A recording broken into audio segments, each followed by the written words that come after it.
Hello, and welcome to Dr. Carl Grod, a podcast dedicated to exploring what makes the secular sacred. Consider me your resident enthusiast. My name is Jameson, and I'm joined by. Your resident theologian, Ben. Oh, he's actually claimed it this week. It sounds good. You'd say something if I didn't. So Yeah, I had actually had several jokes lined up, but I guess we won't have to use those today. So that's good. I'll just keep those in it my says back move pocket. on right here. It says Actually, move on. The production notes say stop talking. On today's episode, we're going to be talking about settings or, in some cases, historical context, but essentially environments such as sci-fi, fantasy. We'll get to it a little bit later, but areas we like to go and kind of tell stories and be invested in. And why is it that those places kind of spark our imaginations? yeah. And so Ben and I will be talking about some of our favorite kind of settings or genres or themes, whatever you would like to call it. And then we'll also be exploring how that plays out in the real world and what kind of our cultural context can tell us about who we are and especially informs our faith. But as is typical for a Dr. Carl Grod podcast, let's do something completely different. Oh. So Burnside, Oh, here we go. I'll start this week. This is a segment where we like to ask each other unprepped questions to get natural reactions. So this is completely lucid conversation. So lately, Burnside, you've been dealing with foam core inserts. Is that right? Yes. How long does it take you to make an average insert for a board game or some of your figures? So, actually, in this past Sunday for Children's Time, I was assigned it, and the prompt was basically talking about the church and how we are all they need all of us to be the church, right? So I looked up all this stuff online, and Leah's like, "Oh, I found this thing," and she's like, "Basically, you're supposed to take a toolbox up there, say I need all these tools to build a fence or whatever." Well, I was like, "That's not believable or relatable." So I literally took all of the tools to build a foam core and literally took Agricola up on stage and was just like, "I made this, and I need all these tools to do it." And people love laughing at my nerdiness. Wow. So So you actually brought your board games into the house of our Lord yeah. and Have you got a board? exposed it to it. Have you got a board game on the worship stream yet? I don't think so. That's true. You are right. You are right. so, In my current occupation, they don't even let me on the work stream that often to begin with. So yeah, that's true. so if you don't know, I'm basically taking poster board and cutting it and gluing it in such a way to organize board games in the most nerdy and frankly neurotic way as possible. Yeah. It takes a long time because you have to make plans and cut it. I would say a board game organizer, depending on the complexity, probably takes between 4 to 5 work hours. Wow. But it only costs $3. Yeah.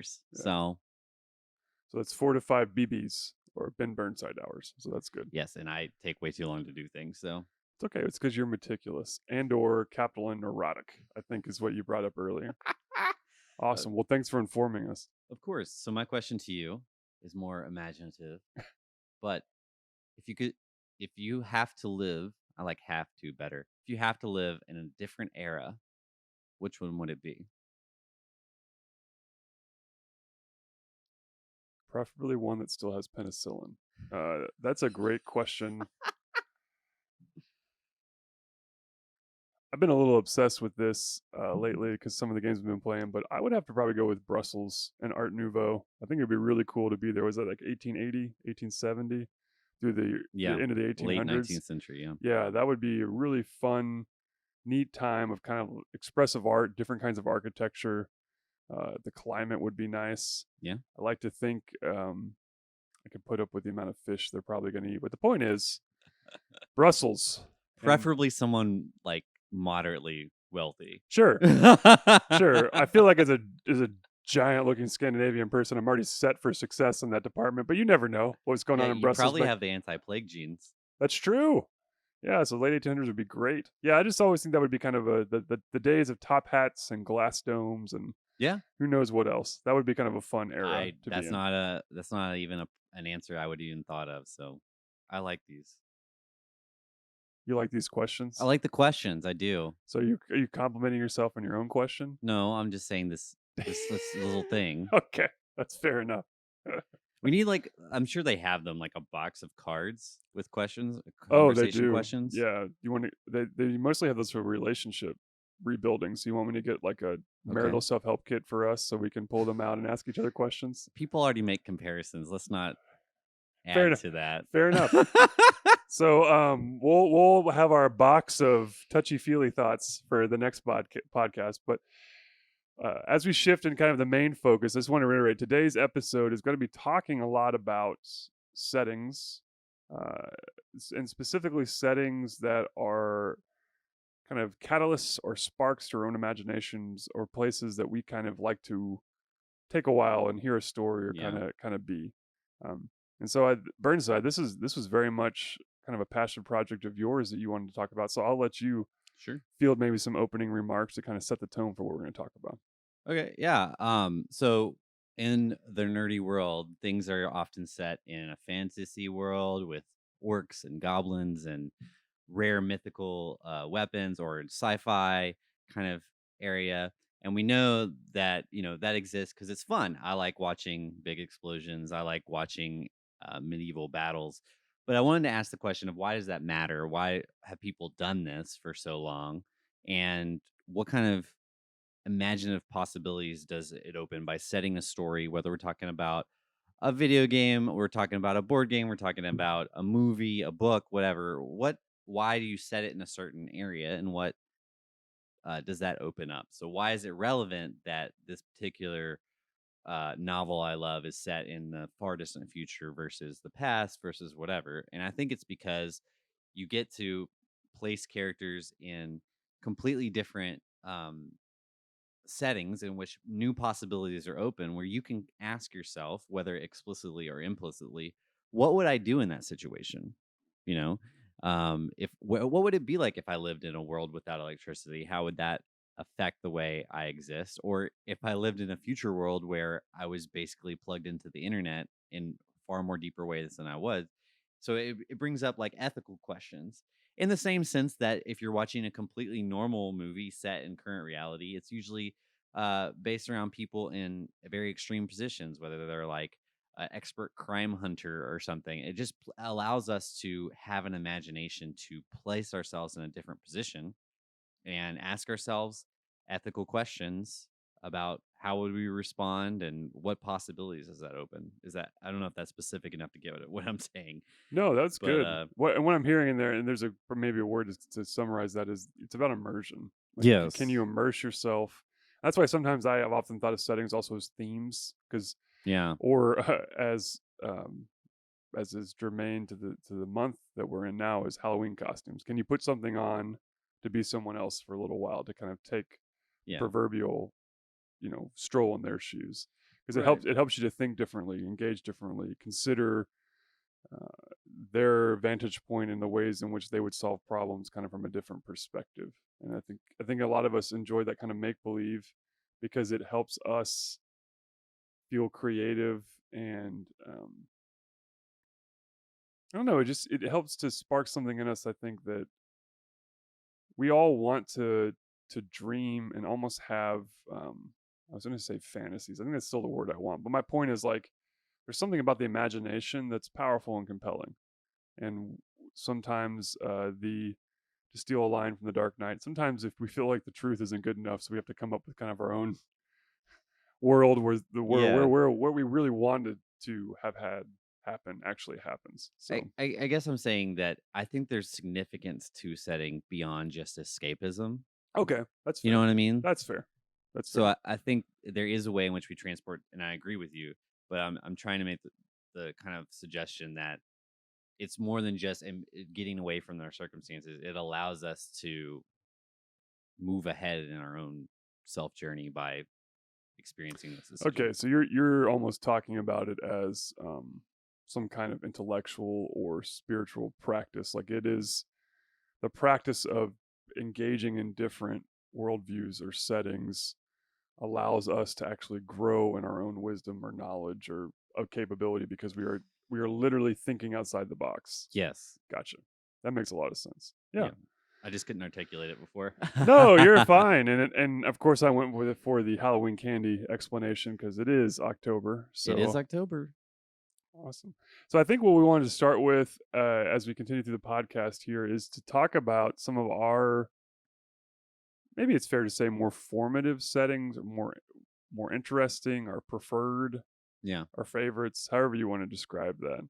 So Ben, what is a particular setting you've always enjoyed kind of thinking in?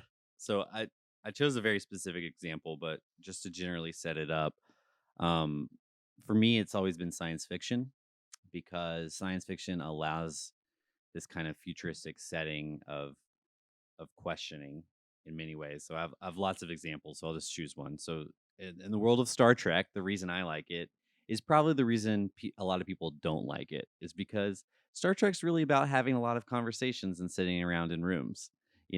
It's not the most action. That may be the most apt description of that show I've ever heard. A bunch of people R- sitting around having conversations in rooms. Right. Continue. In Star Wars, they just run to a battle.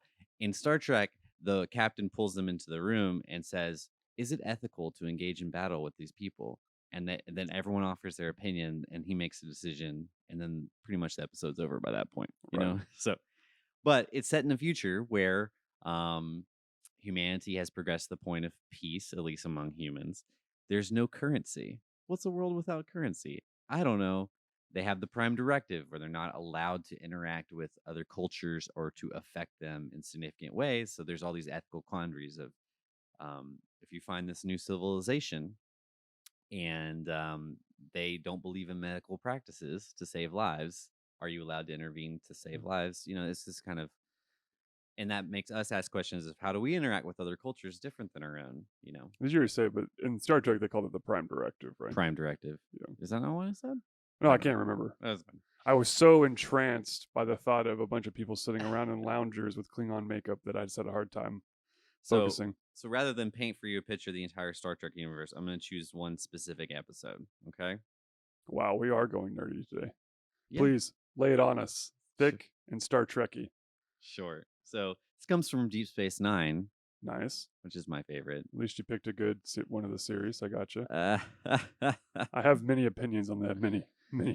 versions of Star Trek. That's not. That's not here, there, nor I'm there. gonna look out there because I know that Trekkies are a huge part of our fan base. I love you, and I love the fact that Klingon subtitles are a thing in the board game community because it makes me think of you. So there you go. So moving on, there's this one episode called "The Visitor," and I share this because it has stuck with me, and I think about it. It's not. I didn't just watch it and it disappear. So anyway, basically, I'm gonna go. It's a long plot. I'm gonna summarize it as short as possible. So Captain Cisco is the main character of Deep Space Nine. He experiences some warp drive energy that displaces him in time. Yes, we're talking about time travel. Nice. So he disappears from time. His son Jake is distraught by this because he is left and is gone and presumed dead. The Klingons take over the station. His son Jake moves home, becomes a famous author, gets married. All of a sudden, his dad appears in his living room. After like 20 years, and he's excited to see his son has become successful and all these kinds of things. But this makes Jake realize that his father's not dead, but his father is stuck in time somehow. And so he's experiencing it as seconds, but Jake experiences gaps of years. And so this makes him become obsessed with quantum physics and time travel and all this stuff. He becomes like the world expert on this and devotes his whole life to it. But the negative is that it ends up destroying him because he ends up getting a divorce. He ends up, after writing like one of the best-selling books of all time, ends up writing nothing. And all this is told from the context of him being very old and sharing this story with a young writer. And so eventually he comes back, and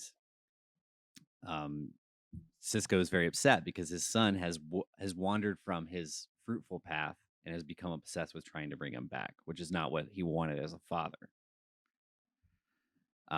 And then finally, at the very end, and at this point, Jake, his son, is 80 something years old, but he realizes that the two are linked, and this is wonky science, but the two of them are linked. So the only way for him to break him out of the time warp is for him to basically commit suicide. So he takes this like injection of something so he'll die, and then that will unlock Cisco. Now, here's the reason I mention all this, because Cisco comes back to the private the main moment when the warp energy is coming at him that caused this whole plot to go in motion, and dodges it because he knows it's coming. And Jake says, "Oh, that how did you know that was coming?" And he's like, I guess I just got lucky." Now, it doesn't address this in the Star Trek episode, but Cisco is the only one that has the memory of all this happening. He has watched his son live his entire life, make good decisions, then make bad decisions in his presence. So, in one way, he has to continue on with this knowledge and experience of his son living a life, dying for him to lock him out, and then go back to the present with this entire memory within him, Compressed, yeah. compressed all, and he has to carry that burden. Right. Now, in one sense, we don't have time travel, so we can't access this. But do they compartmentalize it and be like, nothing that's real? But I can't imagine that. And it was also a treatment of grief, because we've all lost people that we wish we had connection with going forward, and he did have grief, and Jake, the son, had grief and lived through it and processed it well, because he pursued his lifelong dream of being a writer. He got happily married, but then that grief was upended by knowing that Cisco is still alive, right? And then that grief that could not be fixed because he knows he's out there, what just internalized inside of him and destroyed him by making him obsessed with it. Now, ultimately, he was successful, so it's all these ethical questions of, was that the right thing to do? I don't know, but this is a life that was lived at some point in time. Now is erased by the current Sure. timeline. But it makes me ask questions of what is grief if you can't let go, and it drives you to obsession, because he was able to come back and say, you shouldn't have obsessed about me. You should have let me go. Right. Right. But his sacrifice allowed him. Yeah. I don't know. That makes sense. Right, because that's what I was thinking about, is those time travel often has a couple kind of, like, I think, major philosophical, through lines, and the one that you're hitting on today is often with time travel you'll have this incidence where some character, some group of characters will have a lived reality that then is the clock is set back to normal, so then they're stuck with this. Technically speaking, they lived it, but they lived it in a way where it was almost not permanent because it's been Yeah. corrected. They deal with this a lot in Doctor Who, because he's kind of always the one that's absolutely. left with, like, the lingering memory of what was and what can be. You just they don't address it really. Right, You just have to be like, they have all those right. experiences. So that's fascinating then, because then you're saying, well, then what is the nature of grief? What is real? Can you still grieve something? He's grieving the son that died for him essentially, but in the same way now his son is alive. So And you're 13 again. at 13 again. So yeah, so you're dealing with all of the ramifications of And what then that questions means. of, how do I parent him in such a way that he'll go down this path and not this path? Right, and yeah, and then to a lot of to a big extent, the burden of knowledge. I think this is not something we talk about a lot, but if we're all honest and we're listening to Burnside talk about this episode, we're probably like, well, yeah, well, I want to know everything. I want to have all this information, but I don't think we consider the fact that having to shoulder that kind of lived experience, Yeah. it's also damaging for Cisco, because he's got to shoulder that and figure out, how do I piece this out? Who do I even talk to about this? And so there's a whole grief isolation aspect, right? Where a lot of times when we lose people, we're going through a season of grief or loss, like we feel like we're the only ones and we can't talk to anyone Yeah. about it. And especially in this very, very literal sense, like, this didn't happen except to you, because everyone else, Yeah. you're like, you literally went into a parallel reality and came back. Yeah. So Are there time travel counselors in the right, realm of Star Trek? right, yeah. Doctor Who needs to show up and be like, I get you, bro. Time travel is a big wibbly wobbly mess, But that's a really good. Yeah. It's really good, because and what's also interesting, I hope if you're listening, like, I wonder how many parents out there are listening and thinking, man, that makes me feel something emotional. I wasn't expecting it.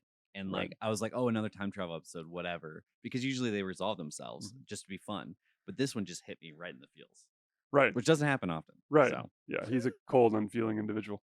Only slightly more only slightly more or less, depending on the day, cold and feeling than myself. We're really awful people. Thanks for watching. No, but that goes right to your point about setting, right? Is that setting, because of how it engages with your imagination, it connects with you in a different way. It kind of lured, that's not a word. Lured you. I cannot say. Lured. Thank you. Lured you in. I'm like, apparently I can't talk today. It brought you in. Let's do that, Okay. because you're used to kind of what sci-fi can offer, and then it gives you the old 1-2 sucker punch, because Yeah. it's like it's there's something about engaging with settings that we enjoy that almost lowers our natural defenses, Mm-hmm. and then we're much more receptive to what it's saying. Yeah. Because I wonder if someone was just telling us an emotional recount of something that actually happened in their lives, if our normal defenses would have been like, okay, this is situation, let me go through the manners of how I treat this person. But it's almost like Yeah. Cisco being a character on a TV show where you don't expect it to be real suddenly gives you a very emotional Yeah. feeling. And I think for a lot of us that watch TV, we all have those shows that connect with us in very deep and meaningful ways. I still remember a gentleman at my church that still gets choked up at the end of MASH. Yeah. But for him, it's because he also experienced the Vietnam War. And so Yeah. there's a direct parallel between like those characters kind of Mhm. leaving the end of MASH, but also his personal experience, what he went through. And so I've always found that kind of interesting Yeah, for sure. as well. So, man, What is yeah, your example I here don't to know, but share? I don't want to share now because I got the feels too. I'm thinking about that. It makes me think about my little guy at the rebel age of 3, whether or not he would go into. Yeah, I'd be proud of him. He went into quantum physics and obsessed with time travel. So let's see. One of my favorite environments to kind of think. It's one of my favorite video games of all time, and now it's a cultural phenomenon that like launched entire genres of gaming. But that's Warcraft. Yeah. So you may not be as familiar with that, but World of Warcraft is a huge, Wow, for those yeah, in the wow. know. I mean, it's so big that they went back to being basic, literally WoW vanilla, and people have like bought it hand and fist. I mean, came out when we were in high school, so it means Yep. it's I played it right when it came out. Not for it's long, but I did. it's almost old enough to have graduated high school itself by now, which is just a ridiculous thing that it's, almost 2 decades old and still going very strong. And the whole idea of WoW is it's essentially um, a Lord of the Rings esque fantasy universe, but just with a different take on creatures and minotaurs and other kinds of stuff. Tauren, I guess, is what they're called there. And the whole premise is that you have um, a group, the orcs, the classic greenskins. Their planet is dying, so they have to leave, and they Mhm. come to Azeroth because they need a new place to live. But of course, there's people in Azeroth, and so it's about all this conflict of like factions that are coming together to claim what's there. And there's what I've always liked about Warcraft, other than I'm kind of a big fantasy guy, anyways, is that the story is always complicated. And that's something I think fantasy has always done well. Is fantasy typically revolves around like questions of honor, commitment, fate. Like there's a Yeah. lot of like destiny Yeah. conversation, but it's essentially like this is my family lineage, because you got to remember that fantasy is essentially based on of European bloodlines. So you have a lot of like inheritance and like the right of kings kind of thinking. Right. But then a typical fantasy conflict would be like I'm the heir apparent to the throne, but I feel like I no longer support the kingdom or are being pulled in a different direction. So like where does my honor or duty lie? Or Yeah. sometimes the kingdom has fallen, like I'm almost more loyal to the idea of the kingdom than the actual kingdom itself. So you typically have that kind of honor chivalry dynamic, which I always find interesting because it's something that I feel personally. I constantly struggle with. I'm definitely like a loyalty by the numbers person. Yeah. And so when I get stretched, I kind of like a space to go where I can see someone else figure it out and be like, yeah, they may have a point there. Well, what can't orcs teach me? But in Warcraft specifically, I think it was one of the first games where like I played and the bad guys aren't all bad. So you often would look at orcs, and like in Lord of the Rings, orcs are just straight up evil. I mean, they're created by Mordor to. Yeah. They're like dark spawn, basically. And what you find with the orcs in Warcraft is there are some um, evil people like Gul'dan and some other folks that are kind of engaged in nefarious black magic. But at the other time, the a lot of the clans are honestly just folks trying to survive, find a place for them to live. Like they're almost like noble barbarians that we would expect. They just happen to be green, but it doesn't matter because as humans, you look at them and you think you're going to fight. And there's also you think humans are going to be the guys on the right, but they have Not mages always. that are corrupt. Yeah, it's and so you had this really interlocking web of really pushed me as a young person to not just look at literally the color of someone's skin, be it green or white or pale white if you're an elf, I guess, or even tree if you're Bark, a bark, if you will. skin or bark? I don't know. Skin or bark, yeah, because it's more about like where is your honor and your duty. And so in the Yeah. Warhammer world, you had these cool stories of orcs and humans teaming up because they had a shared goal, a lot of complicated history, a lot of frustration that they would express, but they would unite for a specific course. And I just thought that was so cool. I'm like, oh Yeah. wow, these people are laying aside kind of their frustration and their differences in order to accomplish a greater task. And so I've always loved Warcraft and kind of that universe because I think it speaks to me in such a powerful way. I'd never really gotten to WoW, but Warcraft 3 is still one of my favorite video games of Yeah. all time. And Burnside can tell you that when we were in seminary, I moved onto his sofa and pretty much beat that and the Frozen Throne, which is the expansion, in like a week. I don't think I moved off your sofa except to go to dinner with you. Yeah. 10 years after it was released. That's right. Yeah. It was awesome. It's So very trendy. so you like Warcraft because it adds some color to the black and white world of old Yes. school fantasy. Yes. Where it's just like these people are evil, these people are good. Right. And I think that not really a complaint against Lord of the Rings, but one thing about Lord of the Rings, because I love the trilogy and I get the Blu-ray extended edition, like it's awesome. It is at times very like black against white, Yeah.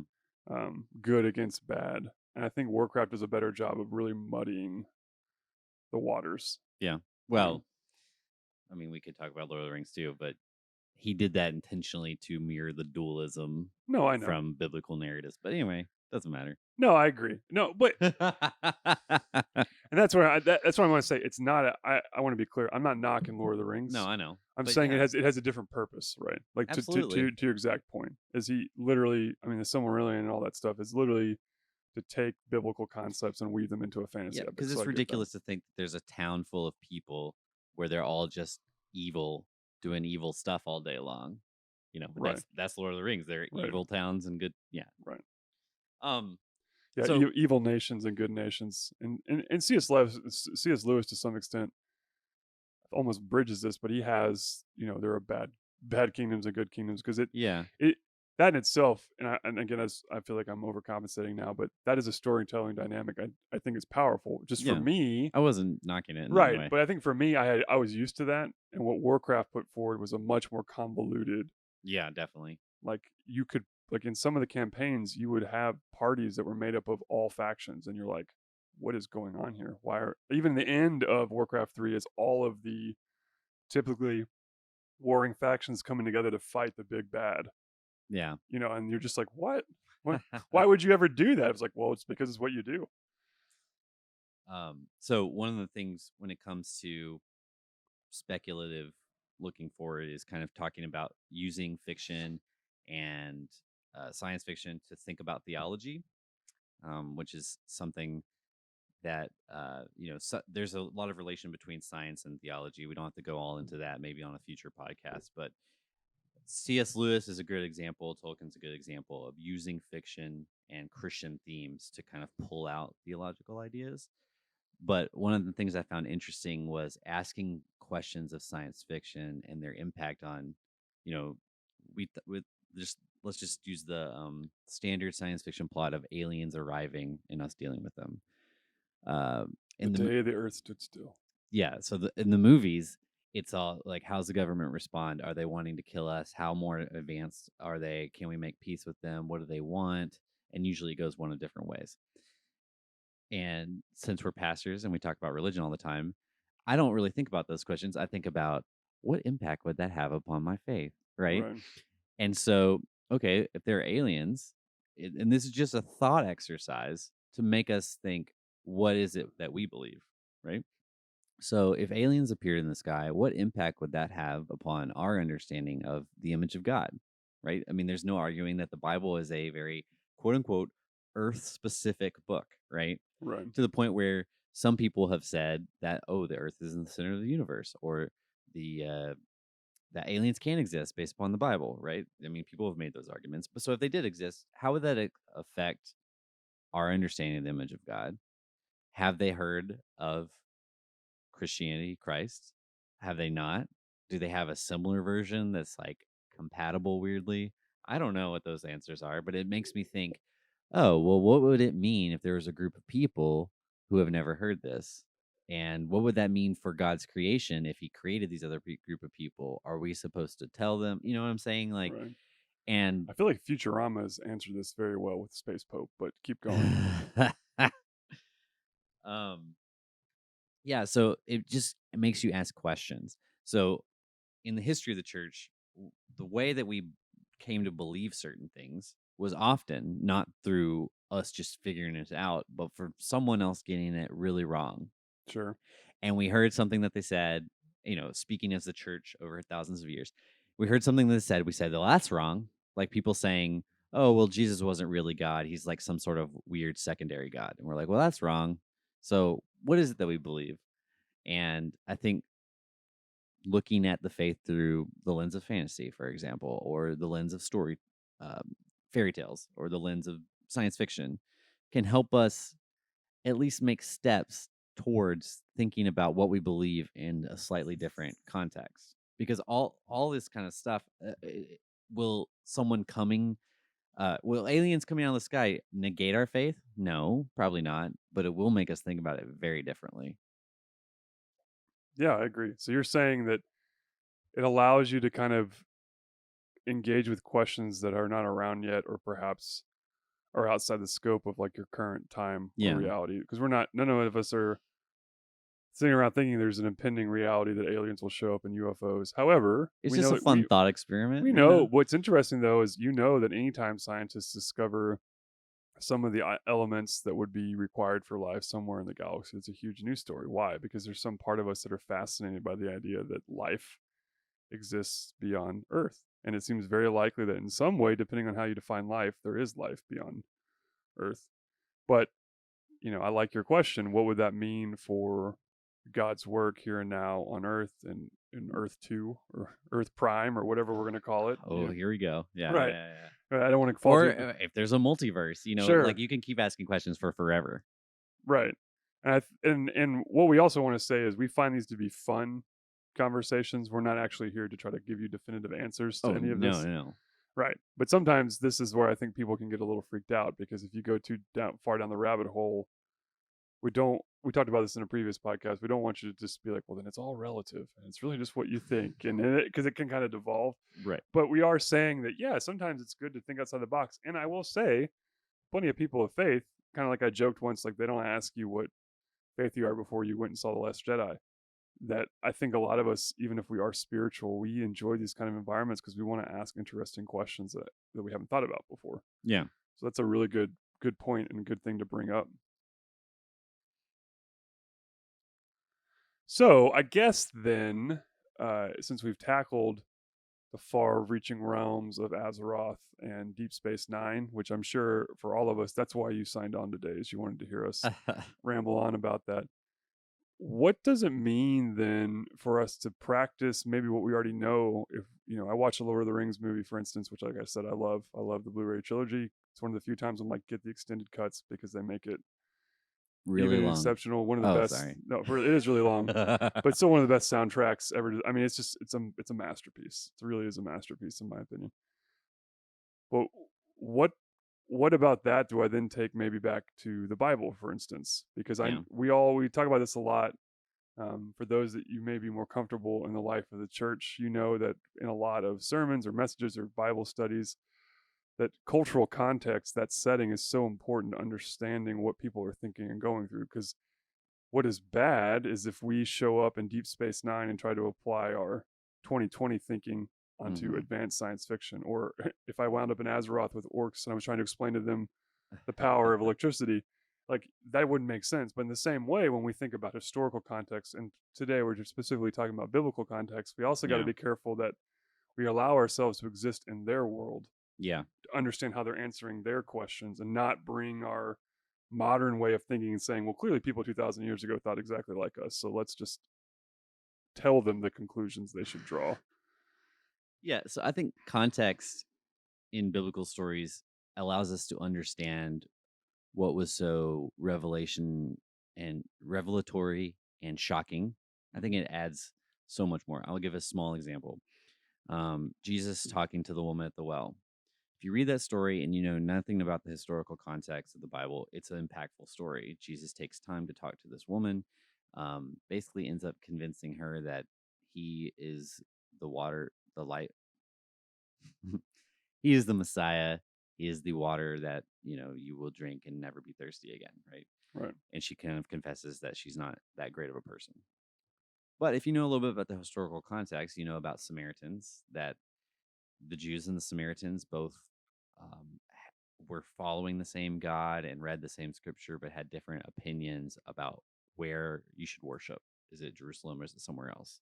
So they were very close. And sometimes you don't know that, but that resulted in a Jewish person does not talk to a Samaritan, period. Right.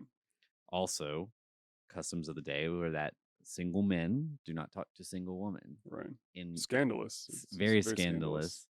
And the fact that she was out during the day getting water, all this kind of stuff. So Jesus is crossing two very big cultural barriers to acknowledge her. It would have been far beneath them to even have that conversation, right? Well, And I think it's fair to say, with enough leverage put against him, I mean, that could be career ending for a rabbi to do something like that. oh yeah, he would have been declared unclean, Right.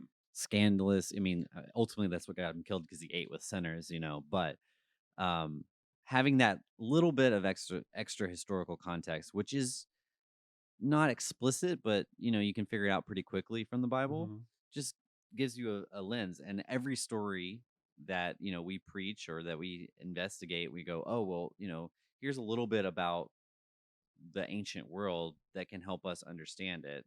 And that doesn't mean it limits it to that historical context, but we gain extra meaning like Jesus was willing to cross any cultural barriers or implied social barriers.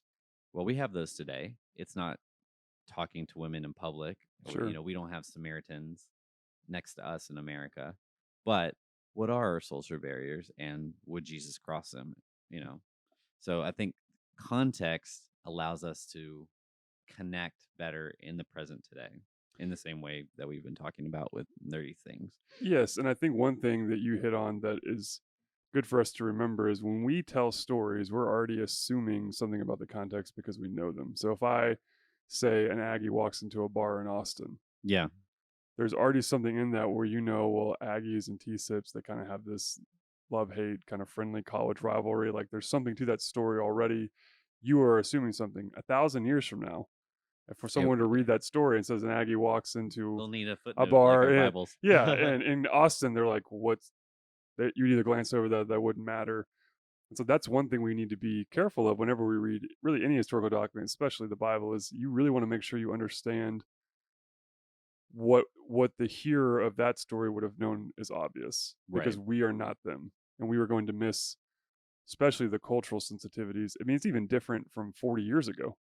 I mean, Yeah. my grandmother, my mom sometimes feel differently about things than I do because they have a whole different understanding of what that word meant or what that situation included. And I They've think that seen different historical events than you have. right, or you just we think about someone, a figure, kind of because like that's kind of come up recently, but like Martin Luther King, who in the '60s was a very controversial, sometimes hated person, and now we're building monuments to him and everyone loves him and all sides agree that he's great. Well, what's changed in 40 years? Well, we have come to appreciate that as part of our context, our story. Yeah. And sometimes when we read even historical accounts, which is hard to, it's a little strong to call an historical account from the 1960s, but it technically is. But we even lose something that Martin Luther King may have gone through because we're not back in the 60s knowing that, oh, by him doing X, him walking into this diner, him walking on this road, Yeah. like this is a statement he's making. And I was listening to Or just preaching politics. right. I was listening to someone who was talking about his life and about one of his marches, And if I was smart, I would have remembered some of the details or written them down. So I apologize. But I was like, dang, I actually didn't know that. This is American history from 1960, and already I'm like, I had forgotten that about that town. So I didn't realize that's why it was so important for him to walk Mm, down that street. yeah. And I'm like, oh, that's really fascinating. Um, or how long is it going to be? How many hundreds of years is it going to be when all the Martin Luther King boulevards that are out there, people have to be like, who was that again? And that Yeah. and No, that's I get that it. and that's a Yeah. hard thing with history, right? It's very easy because we're very wrapped up in the present moment to kind of forget about the context and putting ourselves in kind of the shoes of those that we're living in. Yeah. Well, great. Well, I hope that you've enjoyed. We could keep talking about this. In fact, Forever. Yeah. we were joking that this is such a big topic. We'll probably return to it a time or two because honestly, um, whatever your favorite hobby, whatever your favorite theme, whatever your favorite kind of fantasy sci-fi setting is, I think we often return because we enjoy the way it makes us think, makes us feel, but also we enjoy the ways that allows us to think. Yeah. And so I hope today we just started to scratch that itch of why it's so important to understand the setting, to immerse yourself, and to really try to draw from it. At the end of all of our podcasts, we like to talk about something that's nerdy, that's significant in our lives. It doesn't necessarily have to be something that's coming up, like a pre-order. It could be something we're just excited to see or do or to participate in. So, Ben, I'm going to let you go first because I'm feeling very generous today. So, what is something you're excited about?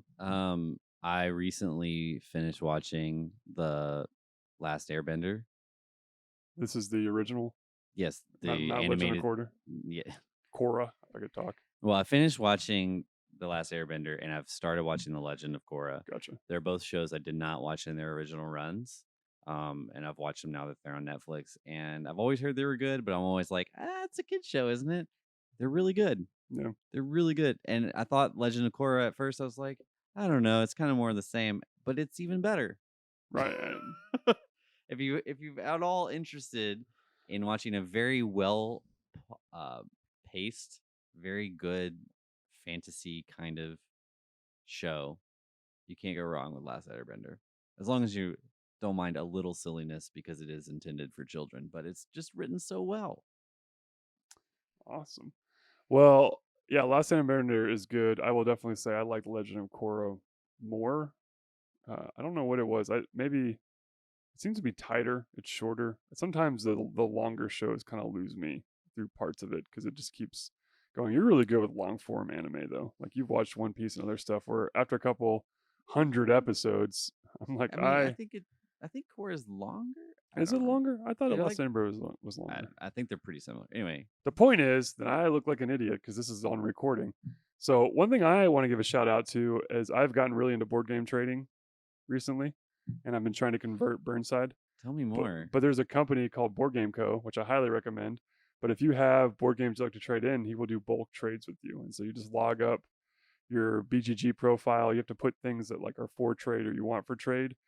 Go to the website, you make huge trades together, you save on shipping. It's awesome. I've Yeah. completely flipped. I think I've traded up till I think I've traded now within like 14 games and I've gotten 14 back or something. So it's a way to flip your collection to get rid of stuff that you're never playing to add for stuff that you might play. Yeah. So I've been very excited about that.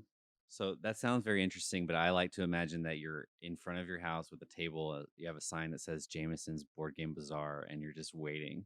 I am for the neighborhood kids And to then your to come wife by. is like, "Come in, honey." No, what? There's a kid coming on a bike. He's gonna want this really old dusty Euro. Trust me. I'm gonna sell one, honey. I'm gonna sell one. All right. Well, thank you so much for joining us today. As I said, this is Dr. Carl Grad. We're a podcast dedicated to exploring what makes the secular sacred. I've been your resident enthusiast, Jameson. And I'm been your resident theologian, Ben. Until next time. Bye.